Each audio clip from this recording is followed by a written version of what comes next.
see you online. I have to look a bit to this today.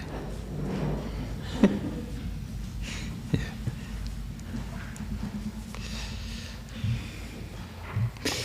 All right. Good evening, here and people online. Continuation of Chandakirti, particular Lama Tsongkhapa's commentary on the supplement or entering the middle way. Yeah, so we're going to continue today for another, 20-something evenings, I think. Yeah, so we have about 12 till 16 pages a week from the Eliminating Intent, so we always catch up. Yeah. Yeah. Okay, so before we start, as you know, we always generate correct motivation, so I might as well do that today, in particular start of the year, right? To understand emptiness better from the point of view of different schools of Buddhist philosophy, to understand prasangika better, and why? In order to eliminate the uncommon or unique afflictions of the desire realm and the form realm and the formless realm. Yeah, so according to the prasangika school, we have unique afflictions, and it is important to understand in order to completely eliminate all causes for suffering. Yeah, so that's why we're here, and not just for yourself, but all beings who do not have this understanding of prasangika. That's why they're wandering around. Yeah, so try to generate a motivation to realize emptiness, to enhance your compassion and bodhicitta, in order to really, go to enlightenment, and on that way, on the path to enlightenment, to benefit others every step you take. Yeah, so generate correct motivation for yourself.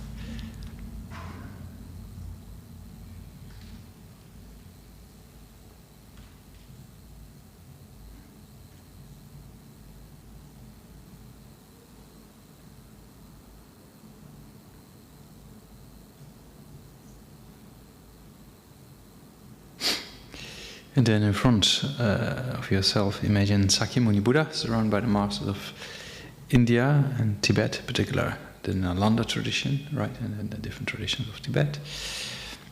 And then surrounding yourself countless beings who do not have the fortune to have met these teachings yet. So it's your responsibility to use your knowledge, to put into practice, and to lead those beings. And we start that responsibility with leading them in the prayers. Yeah.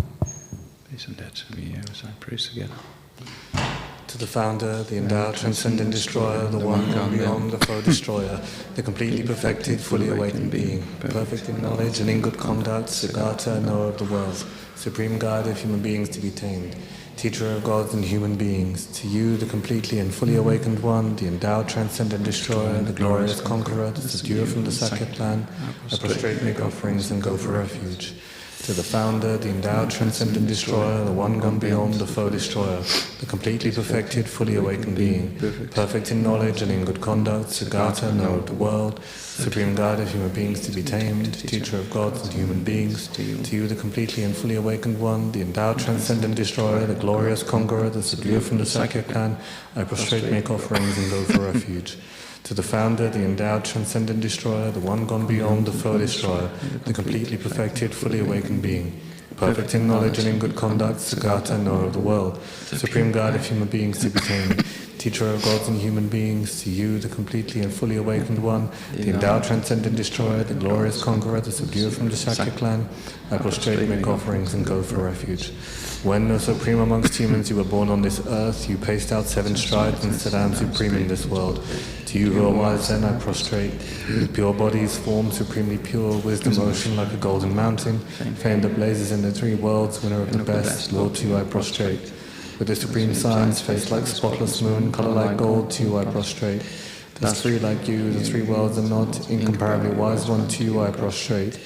The Saviour having great compassion, the Founder having all understanding, the field of merit with qualities like a vast ocean, to you, the one gone to thusness, I prostrate. The purity that frees one from attachment, the virtue that frees one from the lower realms, the one path, the sublime pure reality, to the Dhamma that pacifies, I prostrate.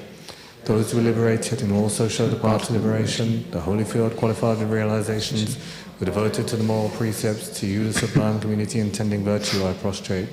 Homage to the Supreme Buddha, homage to the Dharma Refuge, homage to the Great Sangha, to all three ever devout homage, to all worthy of respect, bound with bodies as many as all realms, atoms in all aspects, with supreme faith I pay homage. Do not commit any non-virtuous actions, perform any perfect virtuous actions, subdue your mind thoroughly. This is the teaching of the Buddha.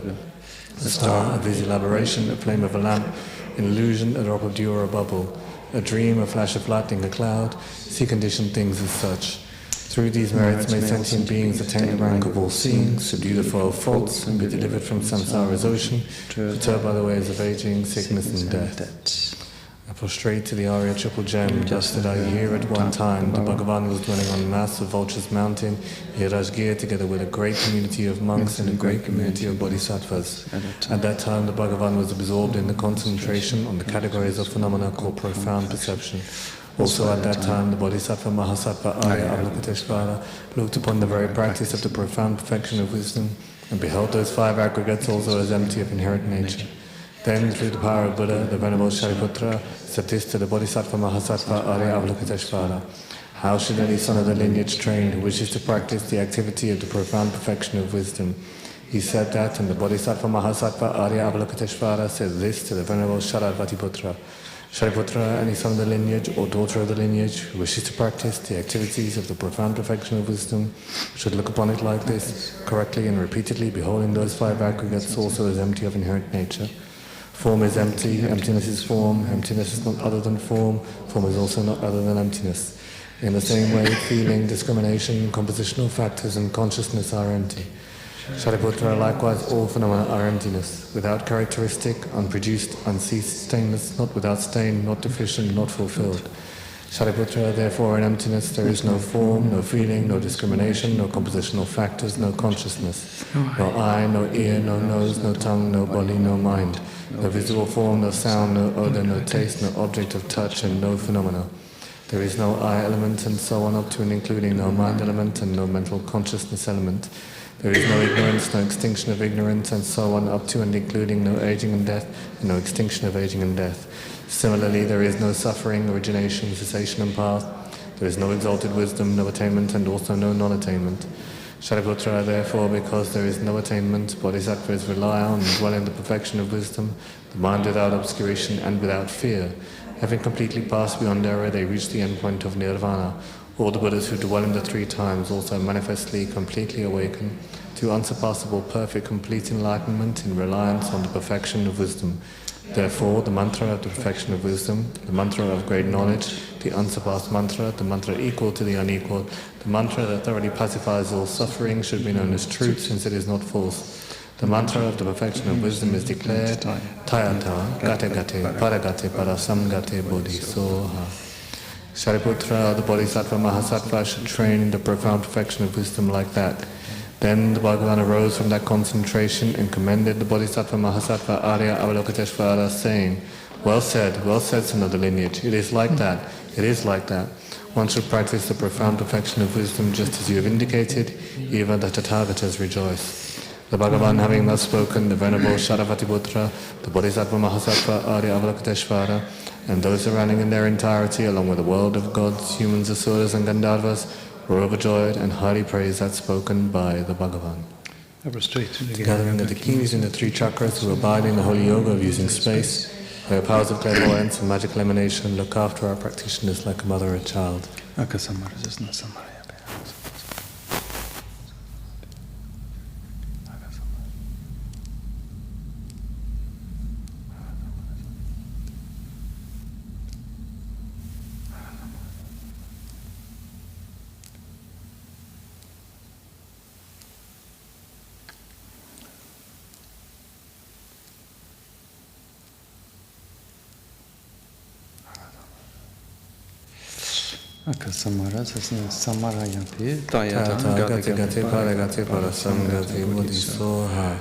For the teaching of the three supreme jewels possessing the power of truth, may inner and outer hindrances be transformed, may they be dispelled, may they be pacified.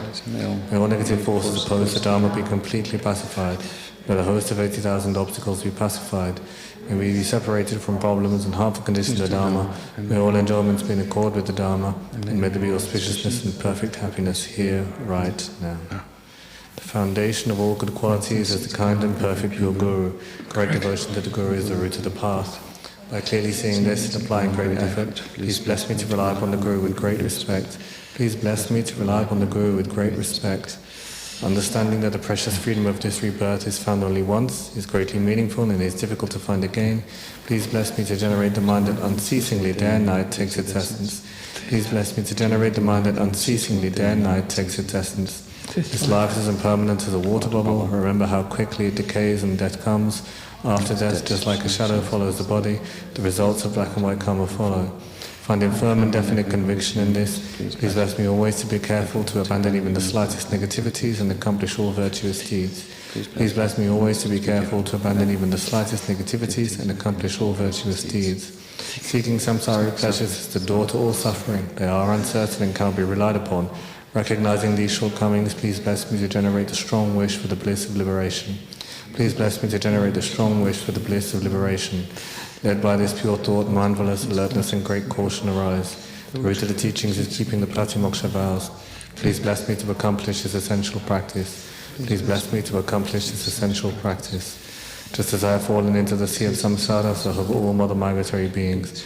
Please bless me to see this trained supreme bodhicitta and bear the responsibility of freeing migratory beings. Please bless me to see this trained supreme bodhicitta and bear the responsibility of freeing migratory beings. Even if I develop only bodhicitta but I don't practice the three types of morality, I will not achieve enlightenment. With my clear recognition of this, please bless me to practice the bodhisattva vows with great energy. Please bless me to practice the bodhisattva vows with great energy. Once I have pacified distractions to wrong objects and correctly analyze the meaning of reality, please bless me to generate quickly within my mind stream the unified path of calm abiding and special insight. Please bless me to generate quickly within my mind stream the unified path of calm abiding and special insight. Having become a pure vessel by training in the general path, please bless me to enter the holy gateway of the fortunate ones, the supreme Vajra vehicle. Please bless me to enter the holy gateway of the fortunate ones, the supreme Vajra vehicle. At that time, the basis of accomplishing the two attainments is keeping pure vows and samaya. As I have become firmly convinced of this, please bless me to protect these vows and pledges like my life. Please bless me to protect these vows and pledges like my life. Then, having realized the importance of the two stages, the essence of the Vajrayana, by practicing with great energy, never giving up the 4 sessions, please bless me to realize the teachings of the Holy Guru. Please bless me to realize the teachings of the Holy Guru. Like that, may the Gurus who show the noble path and the spiritual friends who practice it have long lives. Please bless me to pacify completely all outer and inner hindrances. Please bless me to pacify completely all outer and inner hindrances. In all my lives, never separated from perfect Gurus, may I enjoy the magnificent Dharma. By completing the qualities of the stages and paths, may I quickly attain the state of Vajradhara. May I quickly attain the state of Vajradhara.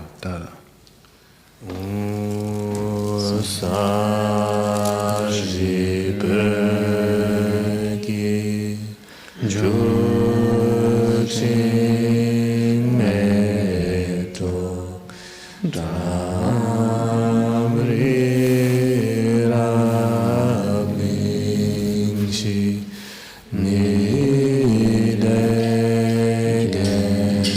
Padi Sangye Shingu Mitewai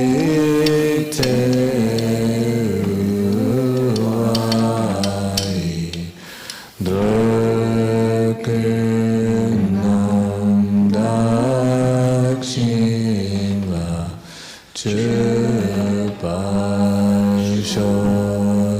Jetsun Lama Dampakenam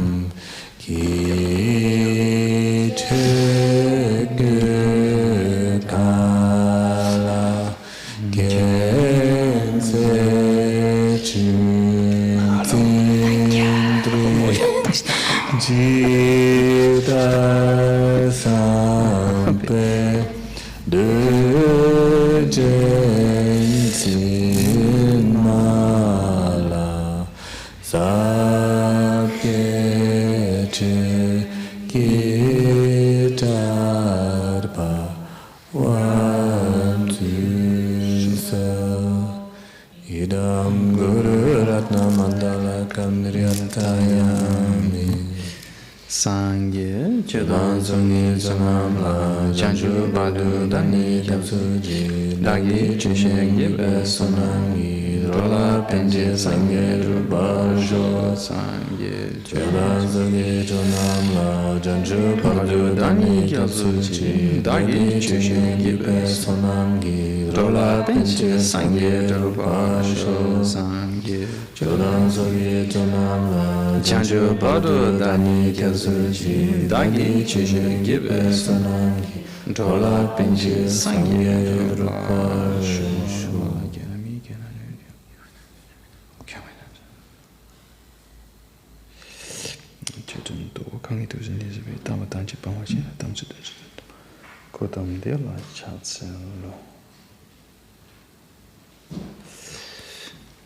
Yeah, so today start with a quote from Gyaltsab Zangpo, his text on the Gaza 37 practices of the Bodhisattva.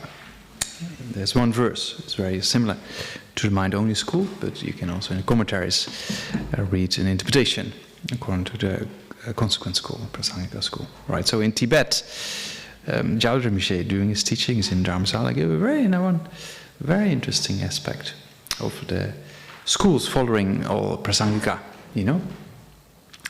that, of course, Guru Rinpoche followed Prasangika, and then the two main, more modern masters in Nyingma, Longchen Rabjamba and Jigme Lingpa, they're also very clear in their texts, follow the Prasangika school, things empty of inherent existence, very clear. But according to certain time periods, Gyaltsab Rinpoche said, then Chandrakshita, also taught the Svatantrika view in Tibet, very interesting. And then, of course, in the Kagyu, it's very clear in the different writings, Mapalo Tsaba, depended upon Mati Yogi, and Mati Yogi was a great master also from the Prasangika view, right?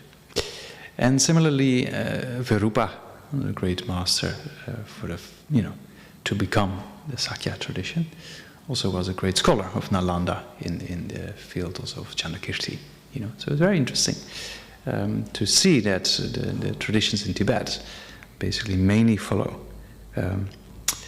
the Chandrakirti's text, although Chandrakirti was more emphasis during Atishas coming to Tibet, right? Before that, Chandrakirti was not that well known. Yeah.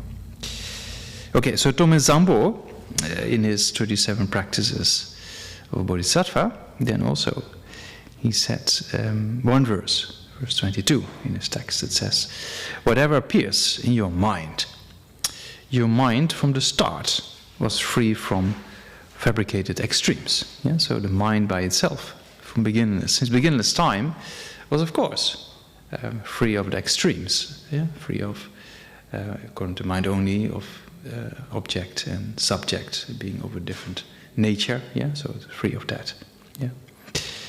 Understanding this, do not take to mind signs of subject and object, he says. So signs is the translation of Rangitsening Druba, Tsema, Sungzin Ze Shengi Tongwa. So signs means that subject and object, it says here, they appear to be of a different substance or different characteristics, or the signs appear as different substance or different, substance. In the mind-only school, when we say, the appear of different substance, it's not really a physical thing. That's the thing. Zeye, Ze in Tibetan, in the context of these kind of philosophies, is not really referring to a physical thing. It's referring to impermanent aspect of reality being in the same nature. So things can be in the same nature and can be impermanent, and things can be in the same nature and being permanent, right? So here, whatever is impermanent and of the same nature is considered as zechik, or having the same substance. So substance, when you read that in different texts, particularly with regards to mind-only school, is not referring to a physical thing. Yeah, it's just whatever is impermanent and in the same nature. Yeah, then we can call that same nature, or we can call that same substance, right? Tse-chi. Yeah. So here, Tongme Sampo is saying that since beginner's time, yeah, whatever appears to your mind, the mind from the start was free from fabricated extremes. Yeah. And you can think about the two extremes. Most schools, not only the mind, because the middle-way school will talk about it. Yeah, the extremes of nihilistic view and absolutism. Yeah. So since beginner's time, the mind was free of that. Yeah. And then, understanding this, do not take to mind the science of subject and object. Meaning, do not take to mind that the subject and the object are of a different substance. Yeah, that's what it says, literally, in this verse. You know, so what appears to the mind and the mind itself appear as different substances, or appear as two different entities, you could say. Yeah, in the mind-only school. But that's not a reality, because things are empty of being of a different substance, or things are empty of empty of being of a different entity. Yeah, because the mind to which an object appears and the object that appears, appearing aspect, are both, some scholars interpret it as of the same nature. Yeah, this is the practice of a bodhisattva.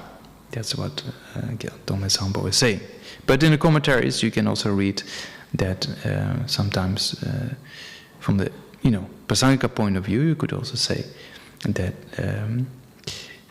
inherent science of subject and object. Yeah, we just said science. Literally, it says in the text, science of subject and object. But then inherent science of subject and object, according to the Prasangika school, because in the mind-only school, they believe that the mind and its object exist inherently. Yeah, the mind-only school. All the Svatandika school and below, they say that things exist by their own characteristics and things exist inherent. Yeah. Well, the Prasangika says no, things do not exist inherent and do not exist by their own characteristics. Yeah. So the schools of the Svatandika and below, they say things do exist inherent or exist by their own characteristics, because if you look for it, you should be able to find something. Yeah, so that's kind of a distinction, a very important distinction to see between the Prasangika and other schools of Buddhist philosophy. Yeah, and we're going to talk about a little bit according to a few verses. Yeah. So here, that what it says, science of subject and object. Yeah, that's constantly in mind-only school. Talks a lot about that things are empty of a different substance. Yeah, the mind to which something appears and the mind itself. Yeah, and that's why things do not exist externally. Yeah, that comes up in the text quite a bit. So external existence or external objects, according to the mind-only school, do not exist from the point of view of being of a different nature than the mind to which it appears. Yeah, so that's one aspect. That although things appear to us as what we often talk about in Nyingma, in the Kasa, in the mind-only school, Kyang Che de Nangwa, we say in Tibetan. Kyang means distant, Che means to cut. Yeah, so we sometimes translate that as things are appearing distant and cut off from consciousness. It's a very interesting term. Yeah, because things appear out there without any relationship with consciousness to which it appears. Right? Things appear very out there as independent kind of objects. Yeah, so in the mind-only school they have this term Kyangche and Nangwa. Things appear as distant and cut off from consciousness. Yeah, and that's their kind of view of Kasa, external objects, right? That those types of external objects do not exist. Distant and cut off from consciousness, because they are the same nature as consciousness. Yeah? So being in the same nature does not mean, that's also quite clear in eliminating the intent, does not mean that everything is consciousness. Yeah, we say sensamba, yeah, mere mind. Yeah, that's what it means. So mind only we translate sometimes. Yeah, So mind only does not mean everything is consciousness. Lama Tsongkhapa very clear in this section. He said all the main scholars from ancient India, you can never find anything. And then he proves that with a few quotes by Vasubandhu and Asanga, that you cannot find any source that everything is consciousness, everything is mind. Yeah? External objects do not exist from the point of view of distant and cut off from consciousness, but the mind-only school do accept form, right? They do accept physical objects. Yeah, so that's very clear in the scriptures. Yeah, so there's a lot of, even among some Western academics, also there's some misunderstandings regarding these points. That mind only is like everything is mind. That's not true. You know, things are in the nature of the mind, but it does not mean everything is mind. So that distinction is very important to make. Yeah, we talked about it already a few times before. Being of the same nature and having different isolates. Yeah, so same nature, different isolates. That means different isolates means if you isolate an object, yeah, one with the table, you can only put a table, nothing else. Yeah, or the isolate of table, you can only put a table, nothing else. Yeah, so you actually describe, or you mentally actually talk about an object, only this, nothing else. Yeah, so that's what we call the isolate of table, or the isolate of a chair, or the isolate of your body, or you know that only your body, or only the chair, or only the table can be put forward, nothing else. Yeah, so that proves that you know, things are in the same nature, but different isolates mean things are different. Yeah, so the isolate of mind, you can only put mind. The isolate of a vase that appears to the mind, you can only put that vase that appears, right? So that means that the vase that appears and the mind are two different things, yeah, two different kind of objects, yeah. But they are in the same nature, yeah. They are the same nature. They also are simultaneously. That's another unique interpretation of the mind-only school, right? That the object that appears, or you could say the Migyen, the Gaza, observed object condition, I think we translate, right? And the object, what did I say? Observed object condition, yeah. Observed object condition in the mind-only school, they don't say it's a condition. Because if it's a condition, it should be a cause and effect related with the consciousness to which it's related with. So in all other schools of Buddhist philosophy, with the exception of the mind-only school, they say the object observed condition is the cause for consciousness to arise. Yeah? So the table, or the color and the shape of the table, is the cause for my eye consciousness to perceive this table. Yeah, there's a cause and effect relationship between object and the mind to which that object then, or to the mind that apprehends that object. Yeah? So in the mind-only school they say, no, that's not possible. Things are simultaneously. Yeah? The mind and the object that appears to the mind, those two, are simultaneously. Why are they simultaneously? Because both are, and that's a very interesting point in one way, both arise from one single predisposition, or from one single imprint, yeah, or from one seed. Yeah,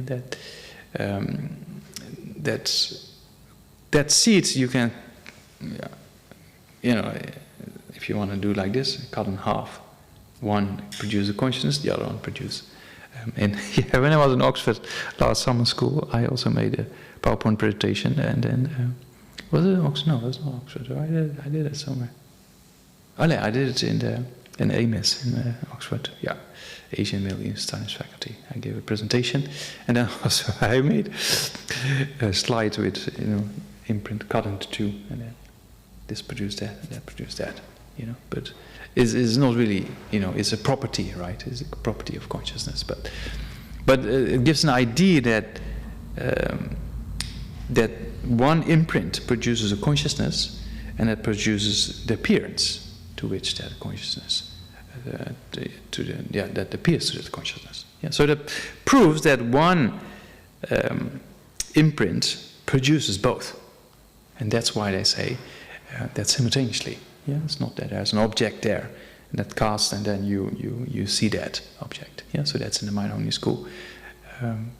That's the unique aspect, simultaneous aspect. Yeah, Lenjing Minegel is kind of their sign or their correct reason to prove that things are object and subject are empty of different substance. Yeah, the sign or the reason is the Lenjing Minegel, means the simultaneous aspect of the object that appears and consciousness itself. Yeah, so that's kind of a little bit of summary what the mind-only school talks about. So that's for Kaza, impermanent phenomena, for sensory perceptions. But then you can ask a question, and that comes up a lot in Tranglek Ningbo, in the Kaza, essence of eloquence. You know, there it also talks about permanent phenomena. This is a bit complicated. I never know how to translate that particular. The referent, they often say, Shenshir, the referent is empty of being existing by their own characteristics. That's what they say. So in the mind-only school, the Shenshir, you know, is very complicated, it's very debatable.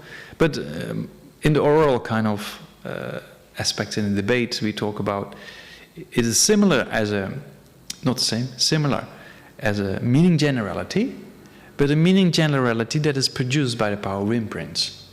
Yeah, so that's kind of unique, but relates to the Sutra school, Sautrantika school, because Sautrantika school and others, they also talk about meaning generalities. Yeah, but in the mind-only school, this Shenshir is similar to that, but then is being produced by the power of imprints, right? So that's kind of unique kind of meaning generality. It's just a term, Shenshir, this referent. Often Jeffrey Hawkins used that term for that. But so that means that normally we know that the meaning generality, appears as the object, right? And that's why conceptual consciousness is mistaken by definition. Yeah, we talked about that quite a few times before. But that's even more to that also this meaning generality is also produced by power imprints. Yeah, so that means it's also not really according to reality, but on top of that also it's been subjective, being created by previous predispositions, right? So, and that kind of referent, they say, right?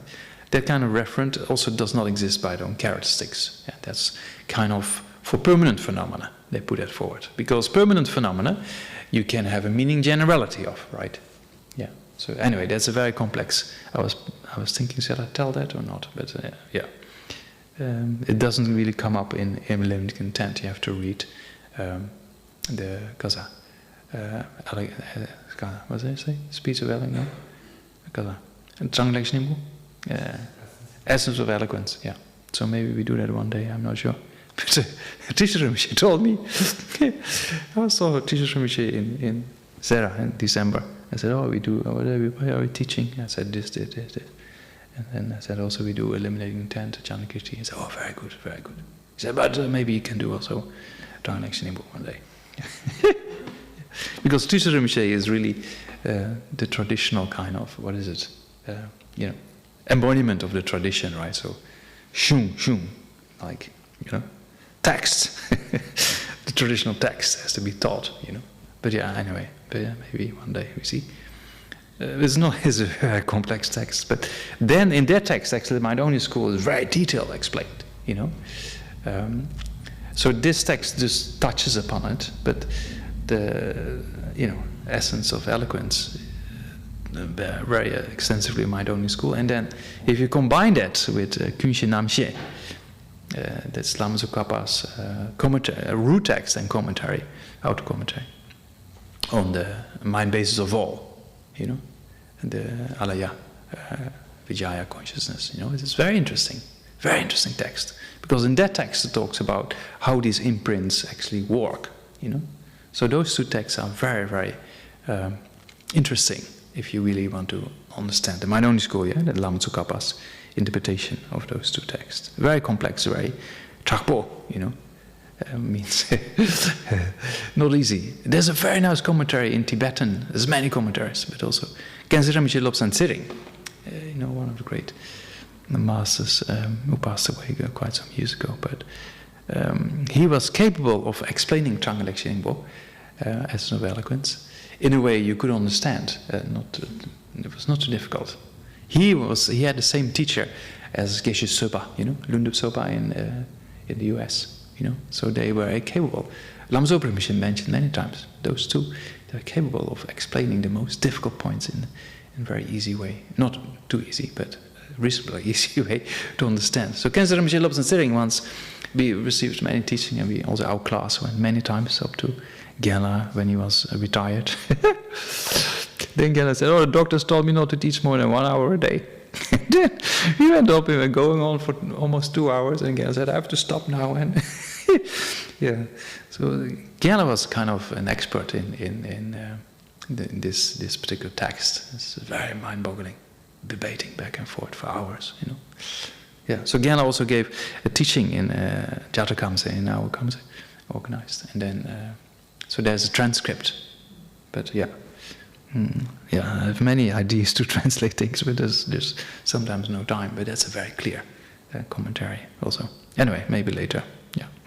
So yeah, we go back to the mind-only school, right? That the main thing to be understood is that object and subject are empty of a different substance, or empty of a different entity, or empty of a different nature, although they appear to be of a different nature.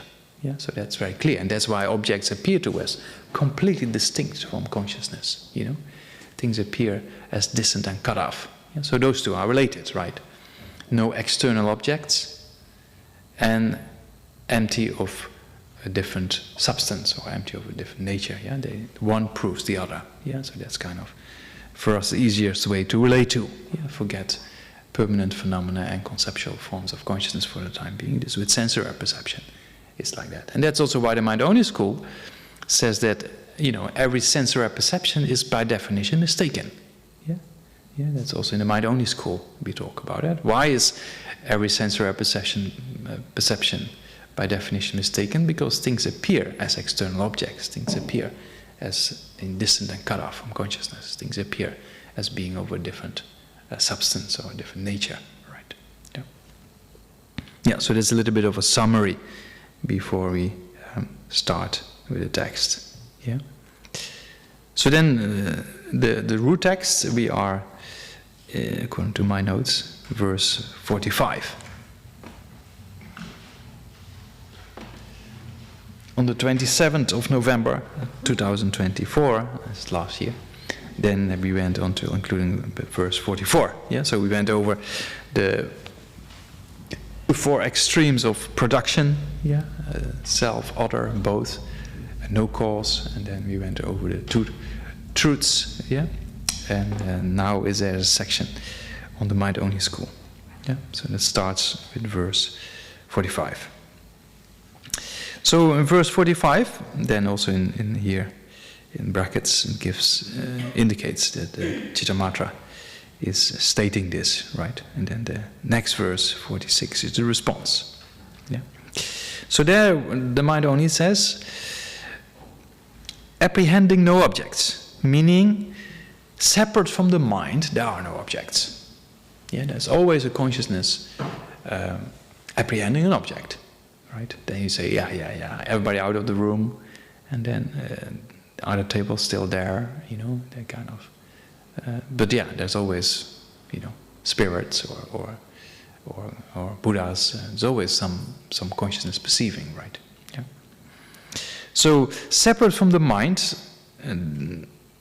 there are no objects, right? Yeah, apprehending no objects, and separate from objects, there is no subject. Yeah, so that's what it says here. Apprehending no objects and perceives no subject. Yeah. And understanding the triple world to be mere consciousness. Yeah, so here, mere consciousness, that's what it says. If you read this, you think, everything is consciousness. No. Everything is the same nature as consciousness, that's the meaning. Yeah, so when you see everything is mere consciousness, refers to everything is the same nature as consciousness. Yeah, so it's not that everything is consciousness. Yeah, it's not kind of a panpsychism kind of view, right? Yeah. In Buddhism, I don't think we agree with that view. Yeah, the matter has similar properties as consciousness, but it does not indicate it has consciousness. Yeah, if you look at matter, and in particular how matter, information is carried over time in matter, that's always a big question. That's very similar to consciousness if you study the Prasangika interpretation of disintegratedness we talked about quite a few times. In chapter 7 and 17, I think, of the fundamental wisdom. Then it's very clear then that these aspects are most likely very similar. Yeah, that the properties of matter and the properties of consciousness. Then the consciousness will be mainly explained from the point of view of karma, and that's a very interesting information theory. Yeah. So the triple world, yeah, so the form and the kasa, desire, form and formless realms, yeah, they are mere consciousness, meaning they've been perceived by various types of consciousness, and everything is in the same nature as those various types of consciousness. Individual, right? Yeah. So that's also a big debate. Is there a common object? If we have, everything is in the same nature as consciousness, then mostly it refers to the uncommon or unique appearance of an object is in the same nature with that particular consciousness. So is there a common object is always an incredible big debate. Meaning what you perceive and what I perceive, we perceive differently. Yeah, the way you look at the table, the way I look at the table, we look from different angles first of all. So what we perceive is different. Yeah? But is there a common table or not? Yeah, that's your homework to check that out. Yeah, that's a question, right? Is there something in common? Yeah, same with the example of kasa. The example of kasa. Chubab, the water to us appears as water, to the gods as nectar, and to the spirits as kasa. Blood and pus, yeah.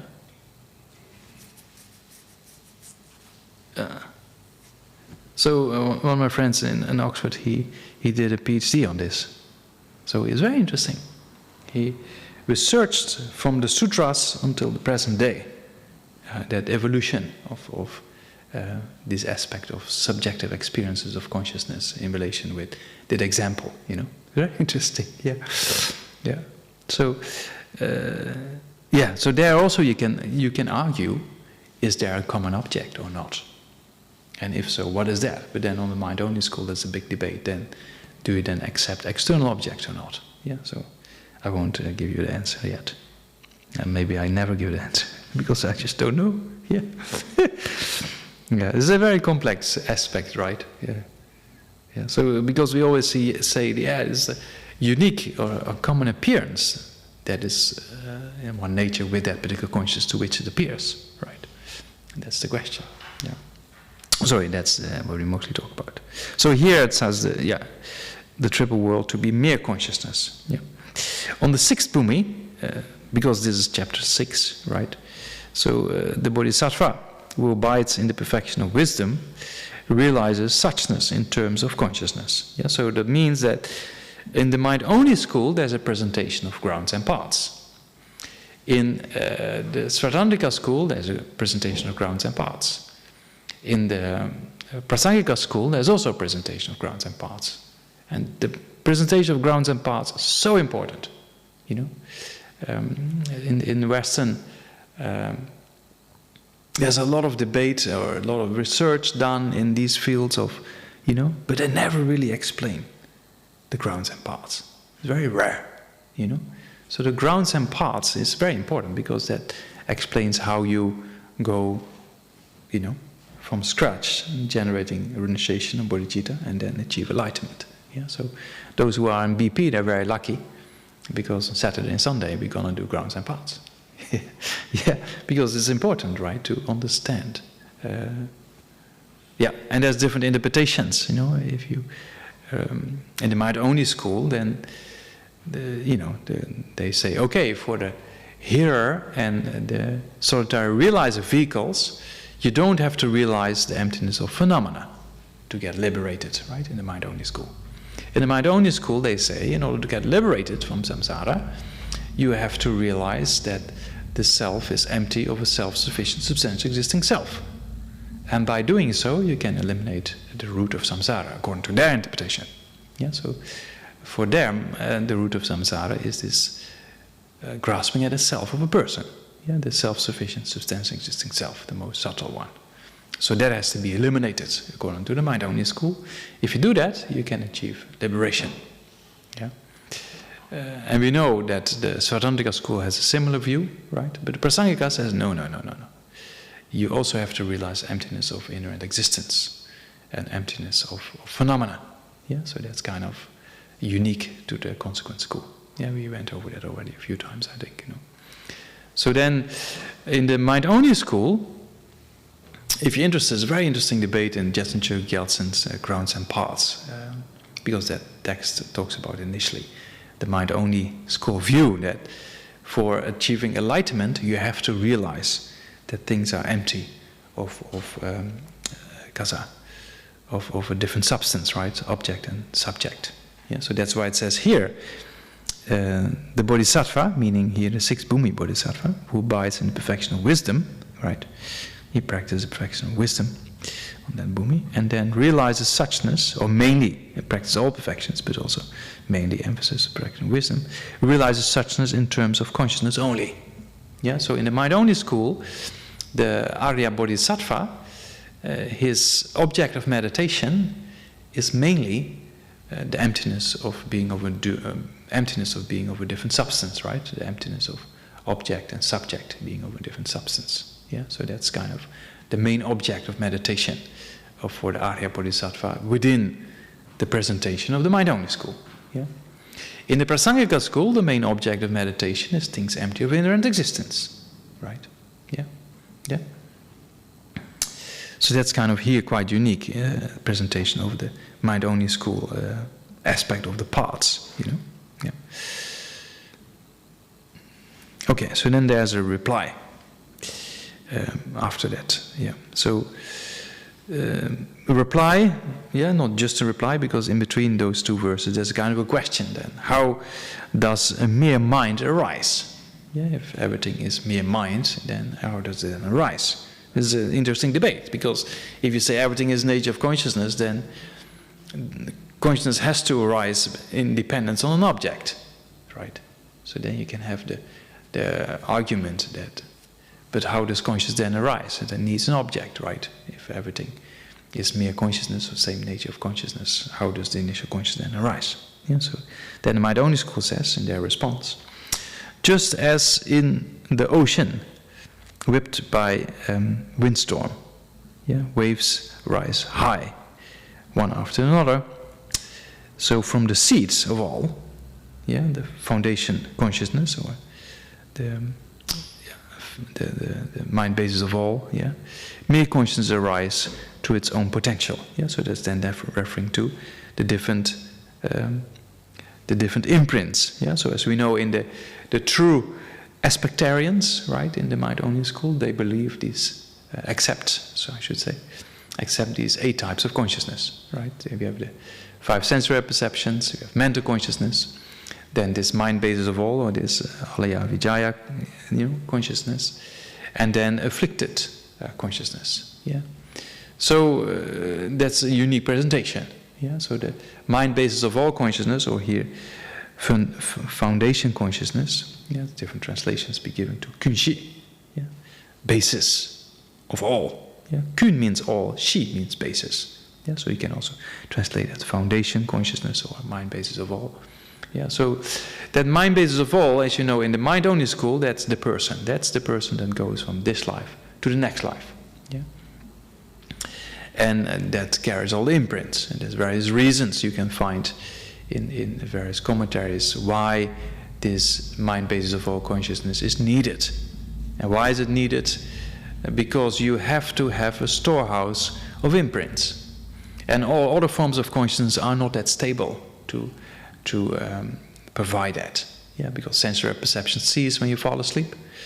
Mental consciousness, according to their school, mind-only school, that becomes kind of dormant when you go into the absorptions of Dujime Nyumjuk, of absorption of without discrimination.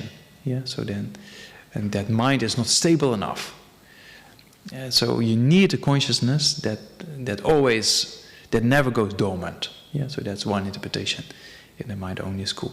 Another interpretation, they say, you need also a stable consciousness that is neutral. You know, to store positive and negative and neutral imprints. The consciousness itself has to be neutral. Yeah, so all other forms of consciousness, our sensory perception and mental consciousness, becomes neutral or virtuous or non-virtuous by the power of the accompanying mental factors, right? If there's an accompanying mental factor that's virtuous, then the main mind that's accompanying it takes the same aspect, right? Also becomes virtuous. So if it's non-virtuous, then it becomes non-virtuous. If you are a storehouse of various imprints, and those imprints are virtue, non-virtue, or unspecified or neutral, then that storehouse itself also should be neutral. That's another kind of reason they put forward, you know? Yeah. So there's a few reasons they put. It has to be stable, it has to be neutral, should not realize its object, right? Things like that. So that's a few reasons that the true aspectarians say you need this storehouse consciousness separate from the other types of consciousness, the other 6 types of consciousness. Yeah. And then they will also put forward this afflicted consciousness, you know, that what is this afflicted consciousness that produces the grasping at the self-sufficient, substantially existing self. What is it then actually? There's a separate consciousness that does that. They say, you know, there's the afflicted consciousness, and afflicted consciousness, the object of observation of this afflicted consciousness is this mind basis of all. Yeah, so the object of observation exists, yeah, according to them, mind basis of all exists. And then it apprehends a self-sufficient, substantial existing self based on or superimposed on this mind basis of all. Yeah, and the mind basis of all exists, and there is no self-sufficient, substantial existing self on top of that. Yeah, so this afflicted consciousness that observes the mind basis of all, because the object of observation is an existing phenomena, but then it apprehends a self-sufficient, substantial existing self on top of that. Yeah, and that does not exist, right? So that's kind of a unique presentation in the mind-only school, how this apprehension of a self, of a person, exists. So this afflicted consciousness has to be eliminated, yeah, according to their kind of interpretation. Yeah. So it takes a different aspect to become Buddha, same mind base of all. Transforms. Okay. So that's, a few differences, right? The emptiness of phenomena in the mind-only school is the emptiness of object and subject being empty of a different nature. Yeah, so that's their emptiness of phenomena, in the mind-only school.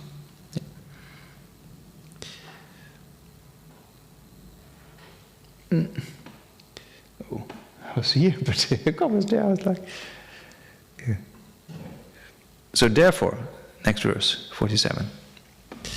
Therefore, dependent nature. Yeah, so dependent nature or dependent origination in the mind-only school is referring to impermanent phenomena.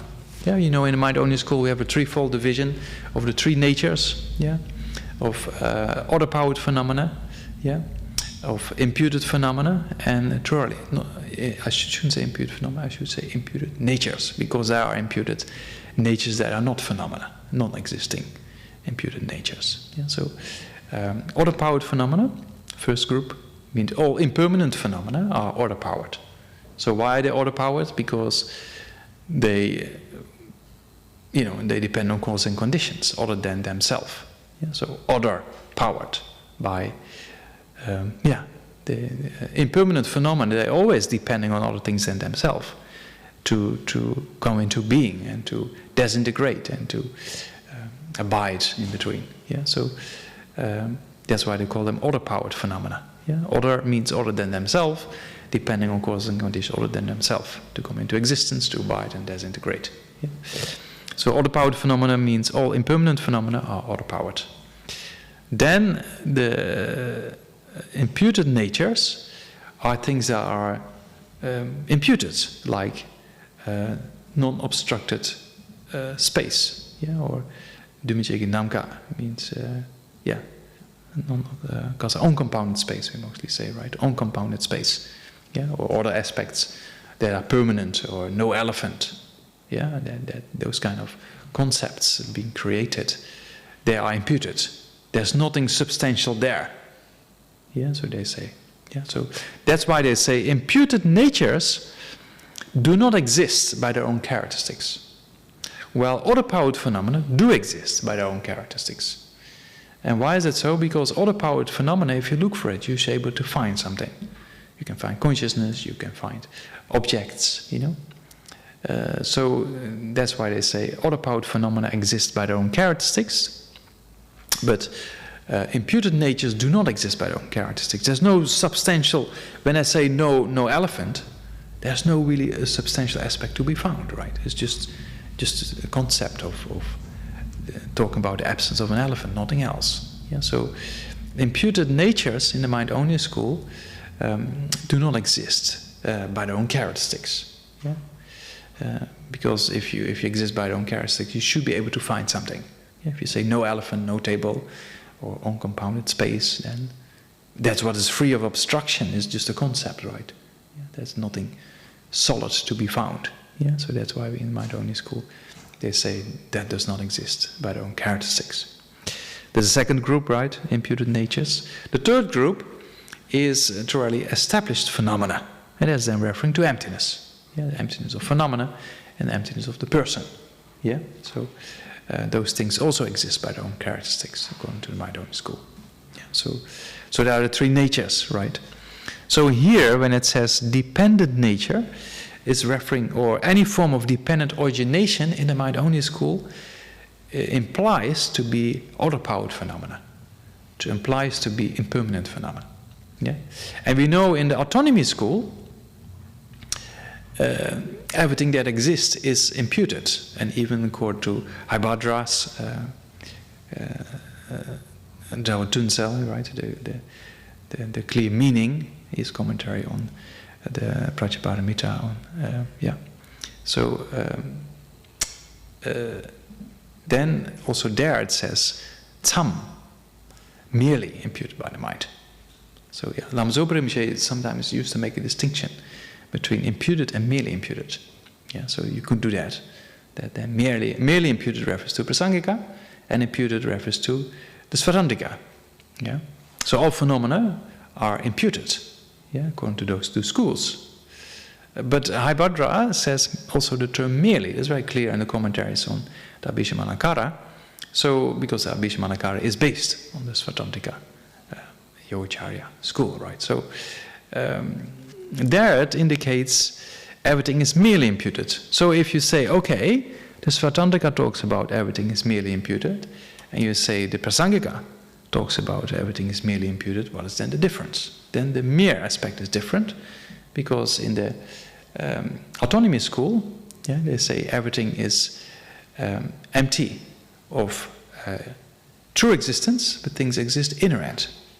While in the consequent school, Prasangika school, we say everything is empty of inherent existence as well as true existence. Yeah, so the mere aspect is slightly different.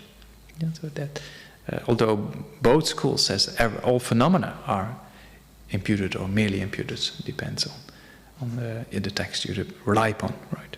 Yeah.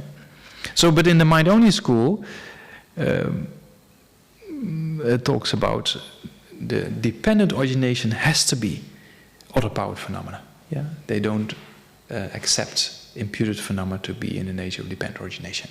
Yeah. So that's kind of the mind-only school, and below they say it has to be impermanent. Yeah. So there's a big difference. Yeah, because the whole middle way schools, they always talk about everything is in the nature of dependent origination, right? And there's different levels of dependent origination, of permanent and impermanent phenomena, right? Yeah. So therefore, the mind-only school, it says dependent nature, which is the cause of imputed things. Yeah. So the other-powered phenomena, they're the basis upon which you impute, or you use those phenomena to impute, right? Yeah, and that is then referring also to, for example, the meaning generality of the table. Yeah, the meaning generality of the table arises based on knowing the table, right? Yeah, so that's why it says here, imputed things. Therefore, dependent nature, which is the cause of imputed things. Yeah, so the imputed kasa, the dependent nature or the other-powered phenomena, they are the basis, right? And based on that, we impute things. Yeah, so that's kind of what it says here.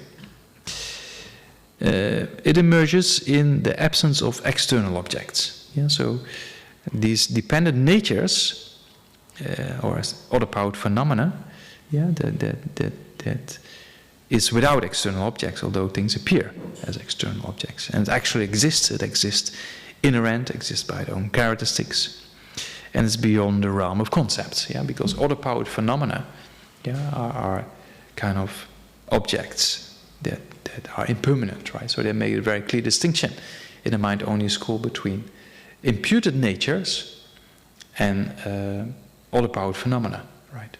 Yeah. So the different schools of Buddhist philosophy have different interpretations regarding imputation. Yeah. So in the Svatantrika school, also they accept the person is imputed, right? Yeah. The definition of person is a self that is imputed upon either of the five aggregates, right? That's the definition of a person. Yeah. So even in the Svatantrika school,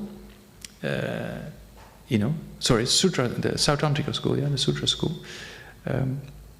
they talk about imputed aspects of reality, Daya.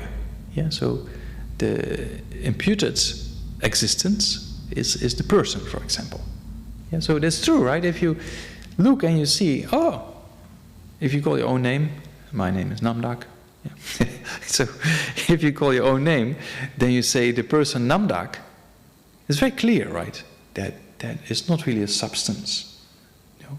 It's kind of an imputation, right? That all the schools, they agree upon that because it's quite easy to see that the person, the person has a body, the person has a mind, but the person is not body, is not mind, right? If you say Namdak or something like that, right? So that's quite easy to see, right? That the person is imputed, isn't it? No or not? Yeah. So that's what all the schools of Buddhist philosophy, they agree upon that. But the difference is that then the mind-only school says, okay, but also, these kind of aspects of meaning generalities and things like that, they impute it, right? It makes sense, right? The meaning generality of the table or the meaning generality of a car or whatsoever is imputed. Yeah, so that makes sense. Yeah. But then to say that this cup is imputed, then it's for us more difficult to comprehend than that the person is imputed or not. Yeah. Yeah, no, isn't it? Or that the book is imputed. Yeah, because the book looks so solid out there and so real, So the Svatantrika school says, the book exists the way it appears. That's the reality. So then the book looks quite real, So to see this book is imputed is much more difficult to see that the person is imputed or uncompounded space. If you say uncompounded space, you think, okay, something that's free of obstruction. Okay, that's an imputation. That's pretty clear, right? Yeah, or not? Yeah. So then in the consequent school, they use that as an example in the reason. If you have a reason built up, your body is empty of inherent existence because it's imputed by the mind, like uncompounded space. They think, well, yes, uncompounded space is imputed. My body is actually also imputed. Because if you look, the cells that change every split second, then what actually is the body in 1 minute or 2 minutes at a particular location and time? That's just at that time and that location, just a name. Okay, the cells are organized in this way. That's my body. But like 3 minutes later is different, right? So then you come to the conclusion that if you see, the body is empty of inner existence because it's imputed, like uncompounded space. They say, oh yes, uncompounded space is just a name based on a particular agreement that which is free of obstruction. But the body actually is also like that. They use it as an example in their reasoning, right? The body is empty of inner existence because it's imputed, like uncompounded space. It can be very helpful if you read Nagarjuna's works, in particular Ratnavali. There's very interesting verses like this, like the sky and like uncompounded space and things like that. It helps you to reason. Yes, actually it's the same. And by that reasoning, actually it's the same. You see that things cannot exist in a rand, right? So that's kind of, they use those examples, Bayandak, the correct examples, right, in reasoning. Those who studied a little bit of debate, they know there's a kind of reasoning in syllogism, and then there's an object, there's a quality, and there's a sign or reason, right? And then there's always an example with it, to help us. So you say the body does not exist inherent because merely imputed, like space, like uncompounded space, So, or like the person. They say, yes, the person is imputed. My body actually exactly the same, because the person is imputed. We give a name based on a particular collection of body and mind, and then we say, this is Namdak. But your body is exactly the same, you see?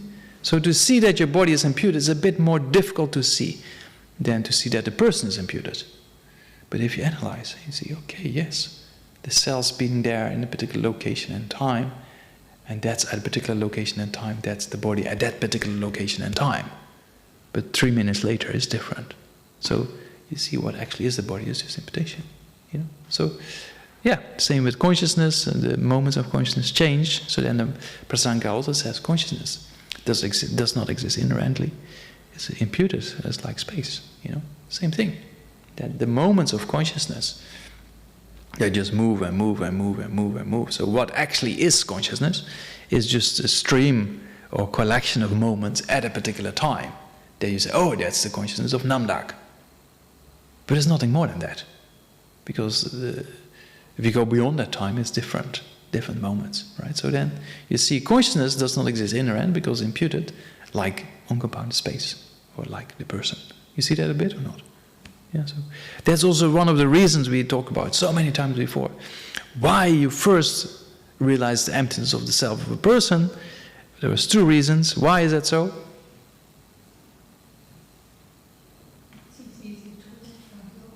Very good. It's very easy. It's easier to find the object of negation. And second reason? Easier to see it's imputed. Yeah, exactly. The person is much easier to see as imputed. So if you see the object of negation, and you see that the person is imputed, it's much easier to see that it doesn't exist from its own side, right? If the object of refutation or negation appears very clear, the inherent person appears very clear, and on the other hand you see it's imputed, it's much easier to refute it, because if things are imputed, things do not exist in and by themselves. It's just a label, right? So that's based on that aspect. So then you can see, if you go from the mind-only school and below, they don't talk about imputations of all phenomena. So they only talk about imputations of these kind of aspects of permanent phenomena, right? You see that? So that's kind of, for us also, it's easier to relate to that permanent phenomena are imputed, but it's more and more difficult for us to see that impermanent phenomena are imputed, isn't it? You relate to that or not? Okay. Think about it. A few years. Isn't it? If you say person, you can relate to that, is imputed or not. But I say, this book is imputed, it's a bit more difficult to understand. Mare. Anyway, that's Mind-only school, that's the way you go, right? From the Sautrantika school, Vibhasika school, okay, but Mind-only school, you have this interpretation, and then you go a step further, anyway. So, yeah. And that's why we use these examples. That's exactly why I use that example of the body is empty of inherent existence because imputed, like uncompounded space, or like the person. Yeah, that's exactly because there's a way of understanding certain aspect to be imputed that's easier, that helps us to understand that everything is imputed. Yeah, so that's kind of how it works. So imputed does not mean, that's often misunderstood, this is imputed because it's called a book. That's not what we're talking about. Of course it's called a book. But what actually is here, If you examine, you cannot find things, nothing is left except for being an imputed aspect. That's what we talk about, right? So that's important because many people think, yeah, it is imputed because it's called a book. But that's not what we talk about. We talk about to analyze what is here, or to analyze what is the body. That's what we talk about. You look at the body, where is the body? And then the only thing you can find, first of all, you don't find the inherent body, but the only thing that actually, the way you put forward the body to be an existing phenomenon is that's imputed, right? So that's important to know, that imputed does not mean, somebody calls this book or somebody calls this body. Of course, that's an imputation, but that's in this meditation, not really what we're looking for. Yeah. If you look for the inherent body and you cannot find anything, you cannot find the inherent body, so the only way to put forward your body is to see it as an imputed aspect of reality, right? That's if you look, you cannot find anything, so then how does the body then exist? It's imputation. That's what we talk about, right? Not that, the body is imputed because we call it the body. That's not that's not what we're talking about, right? You see this body appearing inherent, and then you analyze. You cannot find, right? You cannot find. And then you say, what is then the body? After you meditate for hours on the emptiness of the inherent body. So then you come out of the meditation, then you say, okay, what actually is the body? Is just imputation, nothing else. That's what we're talking about. You see, there's a difference. Because many people, they get into this philosophy, say, it is imputed because it has a name, everybody gives name.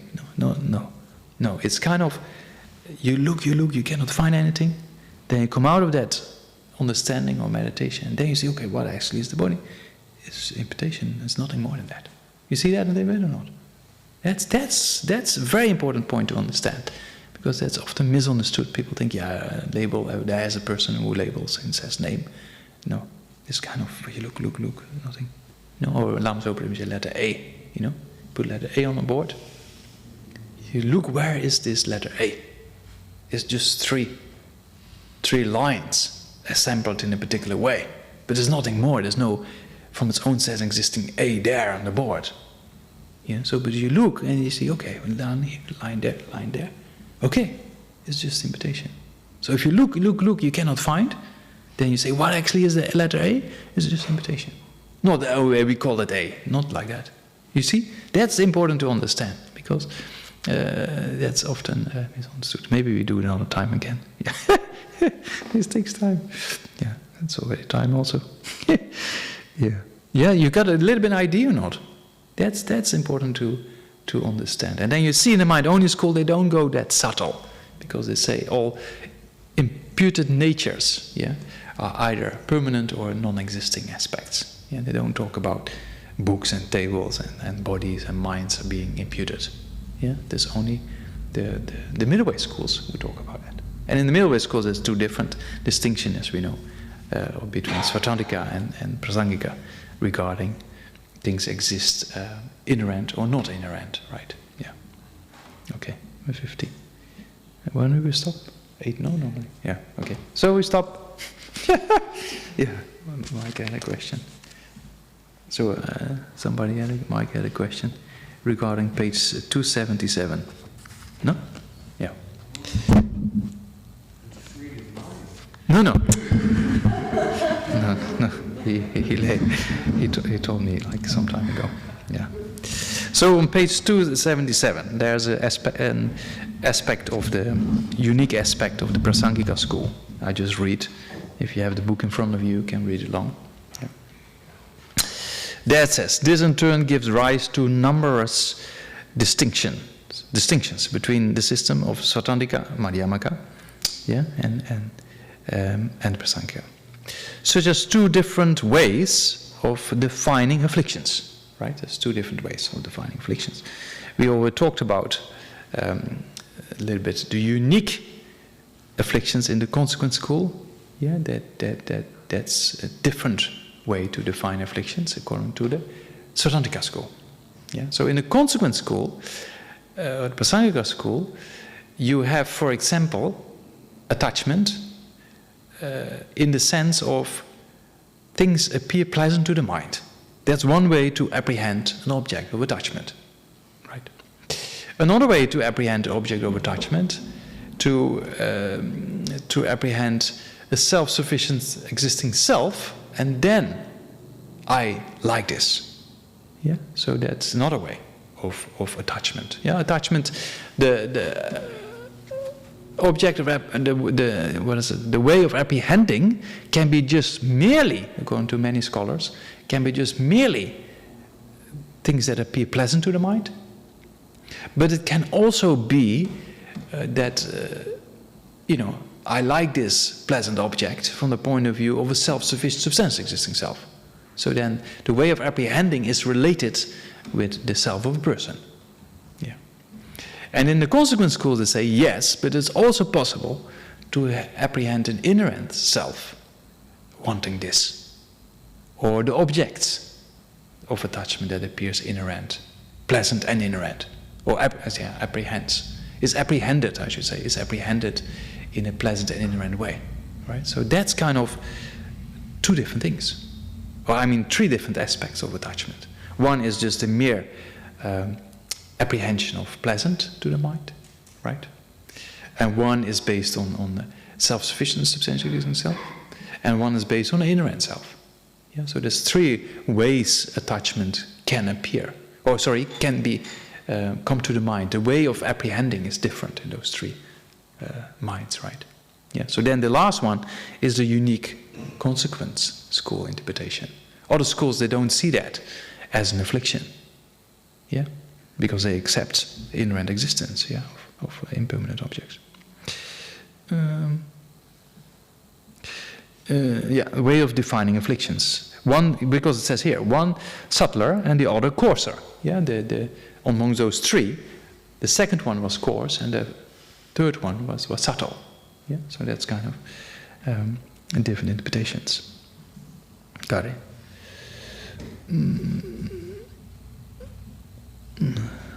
Subtle and coarser. Two different opinions on the question whether the parts of the 16 characteristics of the Four Noble Truths, such as impermanence, itself can lead to freedom. Yeah. So, if you have the general interpretation of, the 16 aspects, and then mainly you focus upon the 4 aspects of the truth of suffering, right? Yeah. Impermanent, suffering, empty, and self, no self, right? Yeah. So, then the last two is a coarse and subtle difference is there, right? That empty is in most general presentations referring to this, the permanent unitary independent self, right? And the empty, the selfless no self is referring to the self-sufficient substantial existing self. So if you have that presentation, according to the consequent school, those 4 aspects, in particular the last 2 aspects of the truth of suffering, within the 16 aspects, that will not lead to liberation, because you have to realize emptiness of inherent existence. So then the consequent school, they put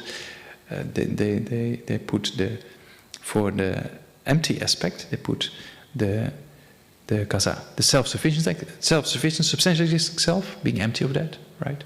And then for the no self aspect, they put the empty of inherent existence of a self. So then they say, if you say the common presentation of the 16 aspects will not lead to liberation, because you have to realize emptiness of inherent existence in order to achieve nirvana. Yeah? For noble truths, impermanence can itself lead to freedom. And different opinions on what specific stage of the path one begins to eliminate obscurations to knowledge. That's also different, because in the autonomy school, they say the obscurations to omniscience is simultaneous. The abandonment of the obscurations to omniscience is simultaneous with the abandonment of the afflictive obscurations. Yeah. So if you study the grounds and paths for Buddhahood, then the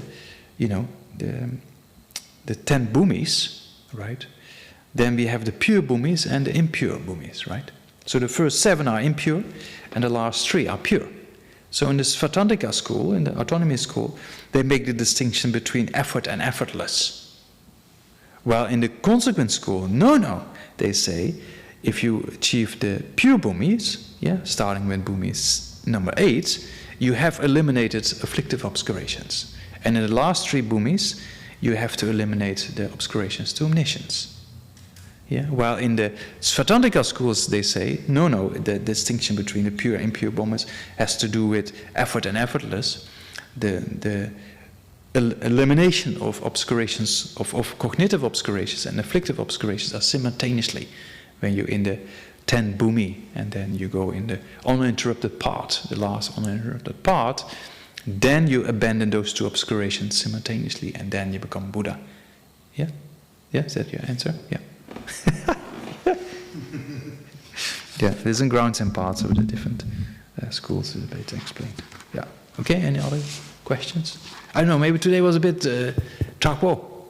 No? Not too difficult? No? No? Okay. I did only two, 3 verses, but yeah, what to do? Okay. Is there any questions? B has a question. Yeah. Hi, B.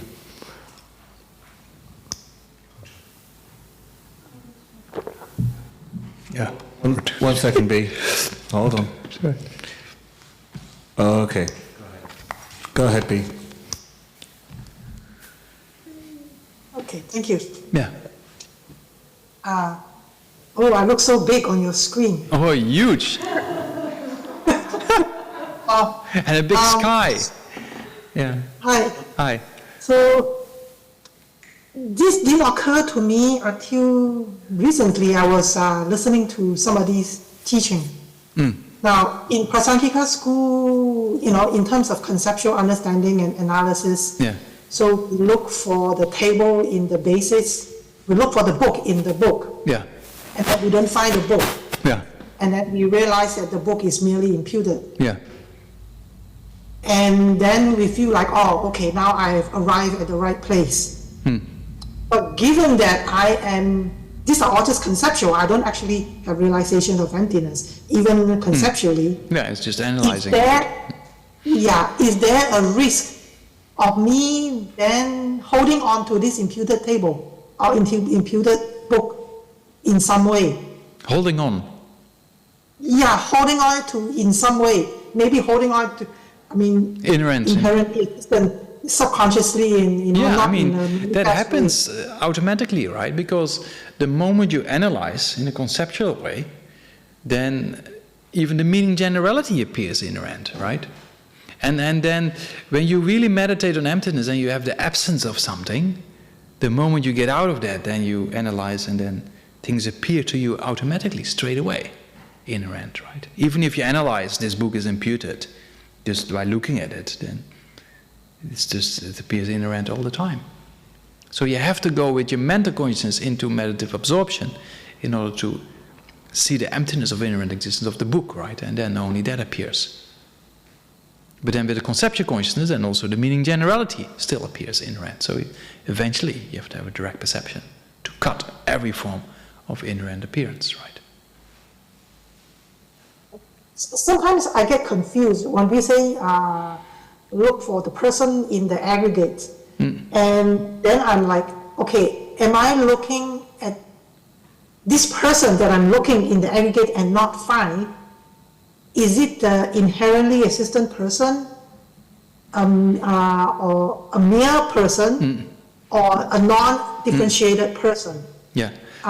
So in that, if you look for it, you always have to join the object of refutation with the person and then look for it. Otherwise, it never becomes a meditation emptiness. Because when I don't find anything, what I don't find is the inherent existence. That should be the case, yeah. Because if you study Chandrakirti's sevenfold reasoning, then it's very clear in the scriptures, this is the method to realize emptiness or selflessness, right? But by the mere method itself, you don't realize selflessness if you don't join the object of refutation with analyzing. And that's very important. Because you have to refute.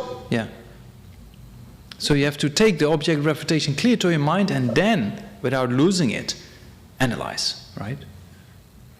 Okay, so this is what Lama Tsongkhapa means by identifying the object of negation. Exactly. And then we move on to the rest of the analysis. But not only Lama Tsongkhapa, also Shantideva, very clear in his 9th chapter, right? Yeah. Okay, one last question on this. So say I'm a kachik, I'm just really thick-headed, and I look for the imputed person in the aggregate and not find it. Yeah. Because the thing is that any phenomena can't be found when we look that way. What would be if I were to express the fault in doing that, what would be the fault? I'm not quite clear. Find an inherent imputed person? No, if I were to take an imputed person and try to find it in the aggregate and not find it, would that lead me to think that, there's no person at all? Yeah, then there's a danger of a nihilistic view, right? That when we look for something and cannot find it, that is referring to the object of negation, right? And that's important to join. Otherwise, it never really becomes a meditation emptiness, no? And you can go fall to the extreme of a nihilistic view, right? Okay. No? All right. And that's what it says, no? That's very clear in like the three principal aspect of the path, even that when you come out of that meditation and you see, yes, things are just cause and effect with impermanent phenomena. Oh yes, things are just imputed. Then you're on the right path. Yeah. So that means if you really have to join the object of refutation with analyzing, no? Right? Okay. Thank you. Yeah. Thank you. Okay. Yeah. Thank you, B. Next we have Nidhi. Tashidale Nidhi. Tashidale. Yeah. My question is, I know I have not been studying properly because I'm going back to a confusion between mind only and swatantrika. Yeah. Now, earlier in the explanation, you said mind only does not refuse the existence of an external object. They are in the same nature, but the form does exist, right? Yeah, they form just does exist. Yeah.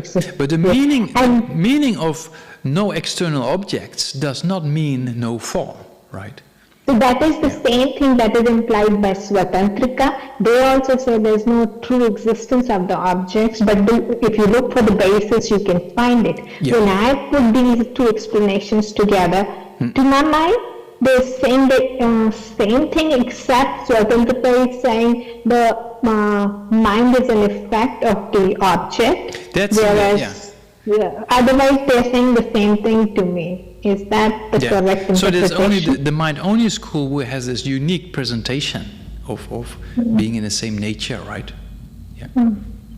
But it's the same understanding, because when I'm going to apply to the consciousness, then the consciousness also in Swatantrika, if you look for it, you can find it, right? Yeah, that's the same, because they say everything exists. In the Swatantrika, they say everything is merely imputed, but everything exists by their own characteristics. Because if you look for the meaning of imputation, or the basis, so they say, you can find something. Otherwise, you need a basis upon which you impute, right? That's what they say. No? Thank you. Okay. Yeah. Here in the Gompa? Anybody? Okay.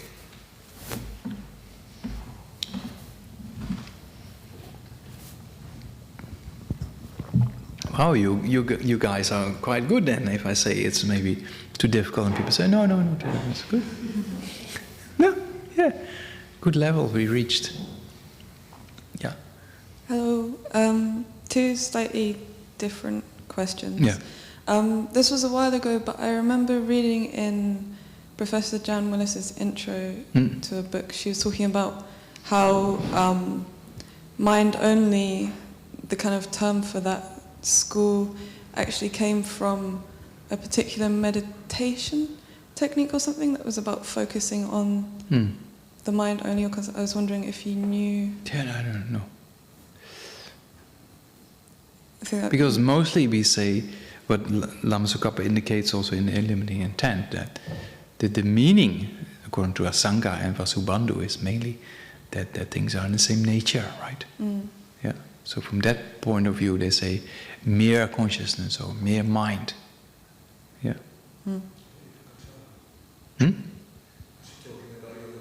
Maybe. Yeah. Could be, because sometimes you see that Yogacharya, is sometimes used for the mind-only school, but sometimes it's also used for the Svatantika Yogacharya, right? So that could also be the case, I'm not sure. I'm not sure how this is going to come out. And I know you said you don't have an answer, but I was just feel like trying to get a picture of the challenge of when you were talking about there being a common object. So, like there's like subjective perceptions, and then is it like, well, for looking at it, it's like, well, is it this each subjective perspective are there components in common? Like, okay, maybe everyone, like, you can kind of break things down in a granular way, like everyone's looking at colour, and it's like, well, maybe they're seeing different shades, but it's all made up of the same light. It's like, do you break it down and say like, oh, there's components in common, or is it even those things? It's like those aren't in common with. Yeah, there's just a question, because if you look at this table, I look at this table, your perception is different from my perception. Yeah, we have different angles we look, and the colors appear slightly different, right? Yeah. So then the question is there a table that is there, and you look from one angle, I look from one angle, but is there a common object? Is there a table out there that appears to you differently and appears to me differently, but is there a table there? That's the question. Or is there only a table that arises in the interaction with our subjective? Yeah, because the only perception that arises is a subjective aspect of one individual's consciousness, right?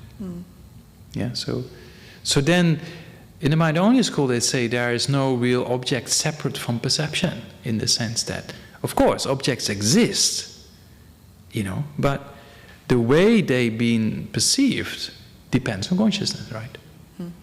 Yeah, and that's a very interesting view.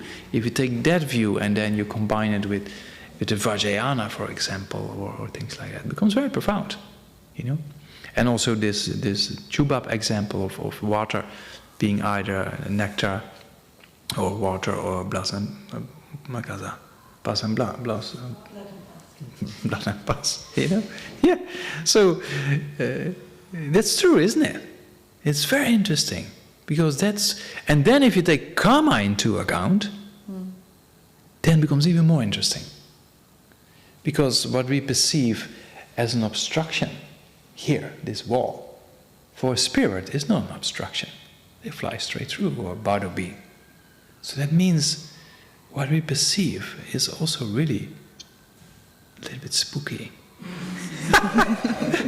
It's kind of true, right? It's kind of karmic related, isn't it?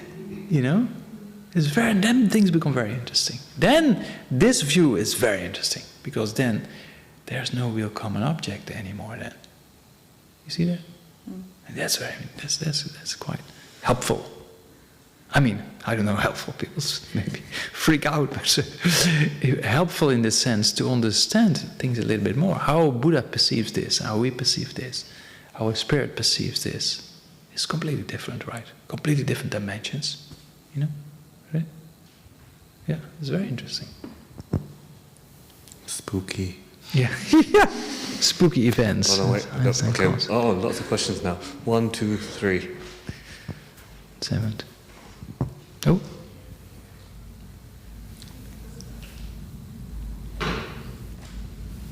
Thank you, Geshe-la. Yeah. It's amazing to resume studying this text. So thank you very much. Yeah. My question is, so I haven't studied debate, and I'm really not very good at it. Yeah. My question is about when we are looking, so we were saying a sign to prove logically that the self is empty of inherent existence is to say that it's imputed. Yeah. Is it incorrect to use as a sign dependent origination? Yeah, you can use a dependent origination as well, but here, if you have the sign merely imputed, it refers to the example. That's what I'm talking about. Right? Okay. You could also say the body is empty of inherent existence because it's in nature of dependent origination, like space. Right? Because space is also in the nature of dependent origination. It's just an imputation based on what it is. Or you could say other examples, kind of, the body does not exist inherent, yeah, because it's in nature of dependent origination, like a mirage, or like a reflection in a mirror. It also helps, right? Because then you say, oh yes, the reflection in the mirror is independent of the mirror and the face and the reflection. My body is exactly the same. It doesn't exist inherent. So those examples are used to give an analogy which is simpler to understand. It's an illusion, or it's a kind of doesn't exist. That's what it is. It does not exist the way it appears. Yeah. So that's why we try to realize that the body does not exist inherent. It appears inherent, but does not exist the way it appears. And then you use these examples, right? Yeah, you can have various ones. Yeah. Thank you. But yeah, I used this one because we talked about imputation, right? Yeah. Yeah. Thank you very much. Thank you. Yeah. I've been looking at emptiness, and I can understand it conceptually, but it's depressing. Depressing? Yeah. Oh, I thought it was kind of an antidepressant. Is there, I mean... Because, why is it an antidepressant? Because there's no self, right? So much freedom that you know that if you live in accordance to cause and effect, then you create the right future. It's interesting. Okay. I'm interested to hear more about your views on this. Is there any positive aspect to samsara? I mean, or the positive aspect of samsara is that you can abandon it. Really? Yeah. It's true, right? The quality of afflictions is that you can abandon afflictions, right? Okay. Okay. Yeah. Thank you. Sorry. Yeah. It's okay. Yeah. I'm enjoying this, but it can be scary. It can be depressing. Yeah. So then, if you really start to understand emptiness, then you just look around, and then you see people and beings moving, right? And you see it's just law of cause and effect. Now they're okay, but next life, who knows? You know. And then you see there's no inherent self that protects them or things like that. And then you start to see samsara is scary. You know, and then you see, okay, samsara is scary, you know, but when I realize emptiness and I understand law of cause and effect and I move in that direction, then it's not scary anymore. And then it's not depressive. Samsara is depressive. You know? but if you understand these aspects of the path, particular emptiness, then you see there's a way out. And that's the antidepressive. The samsara is depressive, and the emptiness is antidepressive. Yeah. Medicine. Thank you. Yeah. Yeah. Thank you, Genna. Yeah. So 3 questions. 3? The first one, beginningness and endness is not a straight line. They are like infinite, right? Yeah. That's why it's cyclic existence. So beginningness is also endless. Yeah. But time moves forward. Yeah, time moves forward. Yeah. But it's like going this way. Is it? Yeah, I mean, it's not going anywhere because it's not connected with location, right? Yeah, of course. And so about the storehouse. The what house? The storehouse. The storehouse consciousness, The storehouse consciousness. So the mind-only school will say there is a storehouse, but the middle way school say there is no storehouse. Is it because of the middle way school say, let's say our consciousness is not a form that we can see, so that is belongs they just say in that the formless realm? Yeah. They say there's no need for a separate consciousness. For example, the Svatantika school, right? They say there's no need for a separate consciousness because the mental consciousness that goes from this life to the next life, that's the storehouse. So you don't need a separate consciousness to be the storehouse. Yeah, I mean, is it because that is like form and formless realm coexist? Form and formless realms? Like consciousness, is that something we can't see, right? Yeah. Consciousness is not form, right? Yeah, it's not form. Yeah. So can I say it is a formless? Formless, yeah. Yeah, so when I have a body, it's a form, but I also have a consciousness that is formless. Yeah. So when my body dies, the form realm finished. But my formless realm continue. Yeah. So this is the reason why we can find a next life, reincarnate, or to a lower realm. Is it? Because consciousness, you can never stop it, so it will find another body, or if you go to the formless realm, you don't have a body, but even the formless realm, I have a consciousness, is it? Yeah, so because consciousness you can never stop, so it goes in a particular direction, in wherever in samsara, right? Right. Form or formless or desire realm, you know? Yeah, so last one is, if the mind-only school will say a person is imputed, a book is imputed, will they say the Dharma and the Buddha is imputed?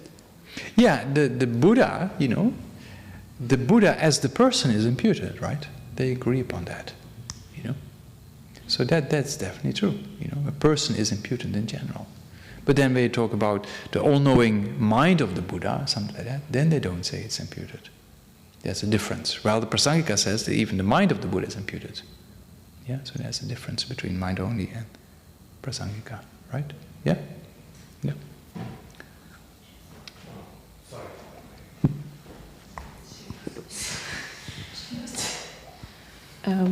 I'm sorry for my question. Hi, Ginla. How to combine disadvantages of samsara and aspect of dukkha of samsara with pure vision? With? Purity, pure vision. Pure vision. How to combine? Yeah, like when... Maybe don't combine. No, you contemplate the drawbacks of samsara to generate renunciation, right? So then you generate bodhicitta, then you enter the tantric paths. That's kind of a way, you know, one explanation, right? So then if you enter the tantric paths, then you see everything as pure. You already have bodhicitta. Yeah. But for us, we don't have bodhicitta, we're not on the paths. So we meditate a little bit on the suffering of samsara, try to generate renunciation. Then we do our tantric practice, then we try to see everything as pure. So it's two different kind of ways, right? It's not that, of course, the moment you receive initiation, you should actually be 24/7, seeing everything as pure. But we don't have renunciation, we don't have bodhicitta, so we have to work on that as well, right? So then, same with Vajrasattva, we say you cannot, if you receive initiation, you're 24/7 to deity, but then people say when you do Vajrasattva, you reduce the divine pride. Or even some scholars said it's sometimes even better to imagine you in ordinary form for the purpose of Vajrasattva, right? So we have to play, no? Back and forth, as we're not there yet. If you have bodhicitta and you enter the tantric paths, then of course, 24/7, you know? Everything pure. Yeah. Yeah. Yeah. And then you go very fast. So get bodhicitta and then easy. Thank you. Yeah. Thank you for your teachings, Ginla. Is it on? Yeah. Yeah. I Okay. think, yeah. And is saying something is merely imputed by the mind? Would that be the same as saying everything is also merely a concept? Is imputation synonymous with a concept? Yeah, I mean, I don't know what the definition of concept is, but... Well, a concept is like, to me that sounds like the same, because it's like an idea of something. An idea of something, yeah. I mean, but the thing we will talk about here, where we just try to explain, is that when you look for the object of refutation of the person or consciousness, that you cannot find anywhere. Yeah. Then you come out of that absence. You know, you meditate on absence of the object of refutation. You come out of it and then you think, what actually is the body then? They say it's just imputed. Yeah, that I understand, Yeah. but I'm just wondering, because it's like a concept is like a mental idea of something, and so Yeah, it is a mental idea, Yeah. right? It's just, how do you define a person, and how do you define body, how do you define consciousness? It's just a mental idea, right? Yeah, but then it would be like saying, okay, so then, because everything is just an imputation upon imputation, it's a concept on a concept, like you keep looking, you can't find, even the basis is also imputed. And so then there is no substantial thing there, it seems, right? Because it's all merely imputed. So then, if a concept is actually just a mental idea, then it sounds like if everything is merely imputed, then everything also exists only as a mental idea. Yeah, It as is a like mental idea. But there's still a physical body there, right? There's still a physical table there. It's not that everything is a mental idea, there are no objects. That's not the case, right? But how to describe that physical object, then we only can do it with a mental idea.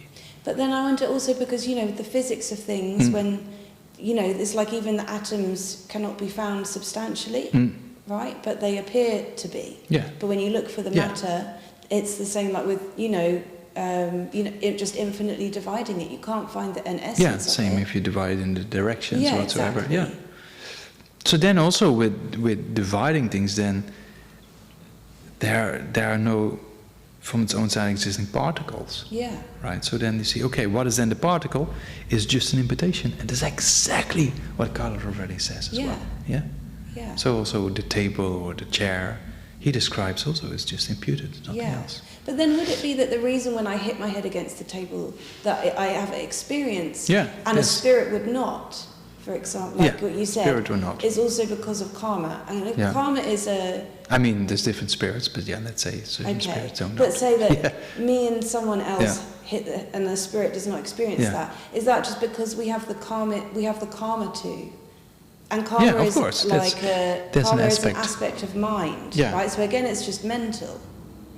It's a bit more than that. I think, that karma is like there is a physical world, which is related with karma for sure. Yeah, and that's why you bump your head against a table or wall. You can feel that. Yeah, but that also, is very similar maybe to what aspect of free will and things like that. Like if you have a brain with a kind of impairment, then you cannot operate as other people, right? So in similar way, we cannot operate in the same way as spirits operate. For example, we have a kind of a boundary within this karmic world, so then maybe that's helpful, I'm not sure. But does that physical world exist only in relation to karma, or does it also exist external to our karma? Because that comes back to the blood and pus, all that again. Yeah, so external to our karma might be difficult, right? To posit because that. It is related, Yeah. Although there are, what His Holiness says, if you have a tree, of course, it's related with your karma, but then the little green being darker and lighter in one part of the leaf, His Holiness said, then that's just a chemical reaction. But chemical reaction that has come from our manifestation. But the chemical reaction, probably not completely separate. Yeah. Yeah. So everything is dependent, right? Yeah. Yeah. No? Yeah. Okay, thank you, Ken. Okay, Cesar? Yeah. Okay, realize emptiness and then we're done. Okay? Yeah. All right, so let's dedicate for that then. So yeah, do dedications, and I think you're the dedicator. And dedication, aim dedicates to empty original existence. It doesn't exist from its own side. That's what we say, the power of the truth, right? Yeah, so dedicate for spreading of the Dharma, Buddha Dharma, long and healthy life, so is Dalai Lama and all the teachers teach true path to enlightenment. Swift return to capture Lama's open mission. And bodhicittas, and obstacles removed, and all future lifetimes never parted from the virtuous friend. Yeah, so dedicate like that. Taki jine sape gewadi tenandroa kunla kampenda gepa jesu losandra pai tempening burning du selje sho gari rawe korwe singam so pendande wa malu jungwene chenre zingwan tenzing gatsai shape site bardu tengu chik. Homage to Manjushri, the youthful, in this way to the awakened one, the transcendent Lord, the wisdom Kaya, spontaneously arisen, the single-eyed wisdom entirely unobscured, the light of wisdom forever shining brightly. To you, Arapasana, I pay homage. To you, the very embodiment of wisdom, I bow.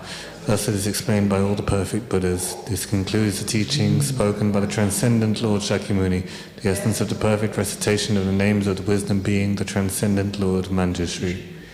Ten chi dang jang gen ge ten chu yor pe wa ga che rab zu pa sum deng yu mi zin pa che gi che da dre ten pe pe de nyu jen shu dang chu sen chu rin bo che ma ge pa nang ge gyur chi Kepa nyamba mepa yang Ngonde ngonde bawa sho Tomni tawa rinpoche Ma kepa nange kyushi Kepa nyamba mepa yang Ngonde ngonde bawa sho. As long as space remains, as long as migrators remain, until then may I too remain to dispel the suffering of migrators. May the King of Dharma, Tsongkhapa's way of Dharma practice flourish, may the omens of obstacles be pacified, and all the conducive circumstances be complete. Through the power of having made single-pointed requests to you, Lord Sandrapa, may all unfortunate manifestations of the degenerate age, illness, famine, quarrelling, epidemic, disease, graha, spirits, interference, and so forth be pacified. May excellent collections of conducive conditions increase. Please bless me that my wishes be swiftly fulfilled. May invoking the power of loving kindness and compassion of Chenrezig, through the force of making extensive prayers. May all sickness, war, fighting, and famine be completely pacified, so that all beings have long, healthy, and happy lives. May the glorious Guru's life be long and stable. May all beings equaling the extent of space have happiness. May I and others without exception accumulate merits and purify negativities. May we be blessed to quickly attain Buddhahood. Gyewa kandu yanda lama da drame chugi pela lanchu ching sarang langi yante rasane doje changi gopan nirta shu.